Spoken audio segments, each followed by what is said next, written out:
الحمد لله وكفى والصلاة والسلام على رسول الله اما بعد. محترمو، د جادو اثرات او د هغې نه د حفاظت دپاره دا قرآني وظیفه زه غواړم چې دا زه تاسو ته وښیم، چونکې نن سبا معاشره داسې ده چې د جادو ډېر زیاتې چرچې دي او خلق د یو بل سره کینه بغض او حسد لري. د هغې وجې نه هغو مختلف قسمه حربي استعمالوي، اگر که هغه په شریعت کې ناجایزه ولې نه وي، لیکن هغوی هغه کوي او بل یو مسلمان ته پرې نقصان رسوي.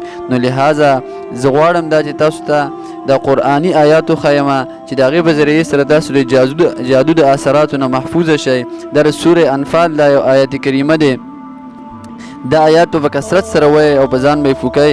ویرید الله ان یحق الحق بکلماته ویقطع دابر الکافرین لیحق الحق ویبطل الباطل ولو کره المجرمون. دا آیات دی ډیر وایي، د هر مونځ نه بعد دی 5 پیرې وایي او په ځان دی چوپ کوي. انشاءالله تعالی د جادو د خرابو غلطو اثراتو نه به الله تعالی د دې آیات د برکت هغو محفوظ کوي. واخر دعوانا ان الحمد لله رب العالمین.